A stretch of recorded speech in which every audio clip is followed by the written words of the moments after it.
আমি কিন্তু এখন যেখানে বসে আছি এটা হচ্ছে আমাদেরই কলা বাগান, আর এই কলা বাগানের মধ্যে এই রকম একটা ঘর করা আছে যেখানে বসে মোটামুটিভাবে একটু পাহারা টাহারা দেওয়া যায়, ঠান্ডাও যেন গায়ে না লাগে, এই কারণে হচ্ছে এরকম একটা ঘর তৈরি করে রাখছে আব্বু।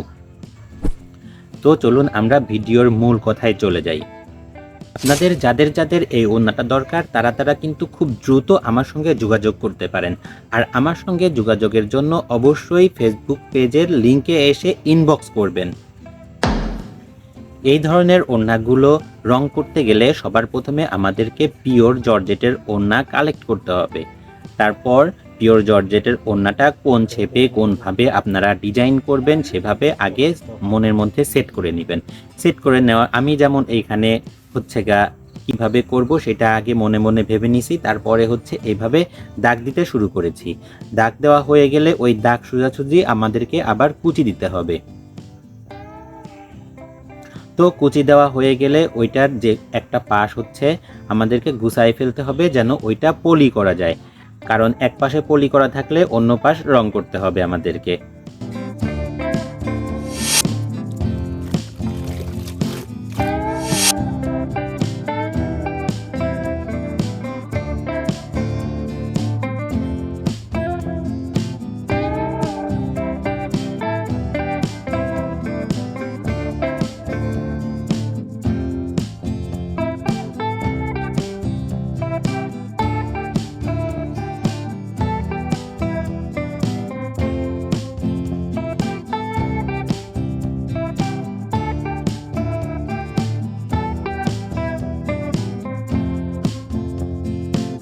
তো পলি করার জন্য আমাদেরকে অবশ্যই সুন্দর করে গুছায়ে ভালো মতো পলি করে নিতে হবে, তারপরে আমাদেরকে রং করতে হবে। তো আমি এইখানে যেমন কিছুটা বরফি বরফি স্টাইলের হচ্ছে একটা ডিজাইন করার চেষ্টা করেছি। তো এক অংশ হচ্ছে আমরা লাইট কালার করব এবং অন্য অংশ হচ্ছে ডিপ কালার করব। তো লাইট কালারের অংশটা আমাদের এইখানে থাকবে হচ্ছে ব্রাউন কালার এবং অন্য যে অংশটা করব সেটা হচ্ছে ব্লু কালার। তো চলুন আমরা সবার প্রথমে ব্রাউন কালারটা কিভাবে করব সেটাই দেখে আসি। খুবই সিম্পল, আপনারা কিন্তু পিওর জর্জেটের ওড়নাগুলো ভ্যাট কালার গ্রুপের কালার দিয়েই রং করতে পারবেন।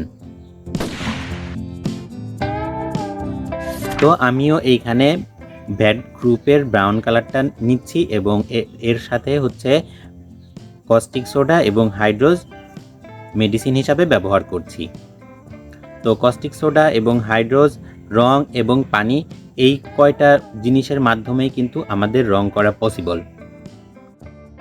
তো রংটা আমাদের প্রস্তুত করা হয়ে গেলে ওর মধ্যে পুরোপুরি ওড়নাটা আমরা ছেড়ে দিব এবং সুন্দরভাবে নাড়াচাড়া করব যেন রংটা সব জায়গায় লেগে যায়। যে অংশ রঙের মধ্যে আছে সেটা তো ভালো মতো রং লেগে যাবে, আর যেটা পলির মধ্যে আছে সেই পাশটা কিন্তু মোটেও রং লাগছে না।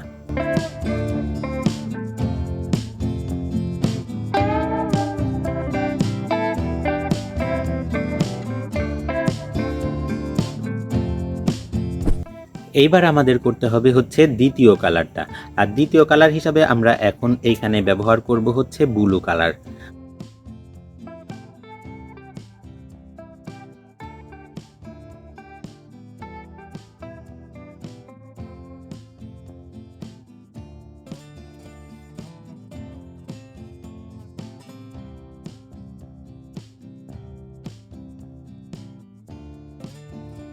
তো ব্লু কালার কিন্তু ওই ভ্যাট গ্রুপের কালারের মতোই আপনারা যে যে মেডিসিনগুলো দরকার সেগুলোই ইউজ করবেন।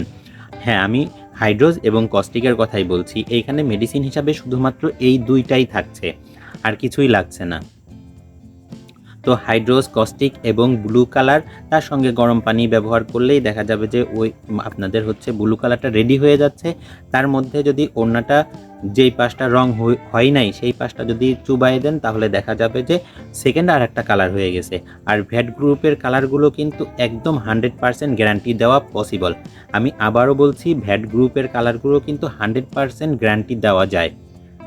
আমিও আমার কাস্টমারদেরকে চেষ্টা করি যেন ভালো জিনিস দেওয়া যায়, সেই লক্ষ্যেই কিন্তু আমার হচ্ছে বেশিরভাগ কাজগুলোই দেখবেন যে ভ্যাট গ্রুপের কালার দিয়েই করা হয়।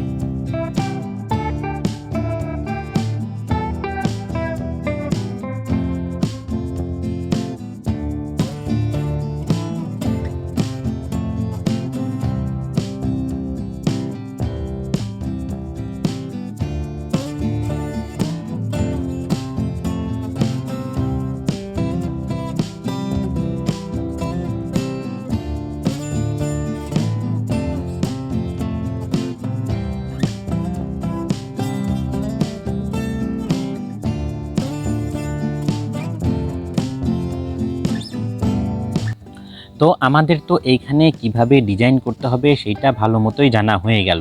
এইবার আসল কথা আর একবার বলি, সেটা হচ্ছে যদি কারোর এই ডিজাইন দেখে পছন্দ হয় এবং নিতে চান, তাহলে কিন্তু আমার পেজে এসে ইনবক্সে নক দিবেন এবং কোন ডিজাইনটা নিতে চান সেটা হচ্ছে ছবি তুলে পিক তুলে আমাকে সেন্ড করবেন।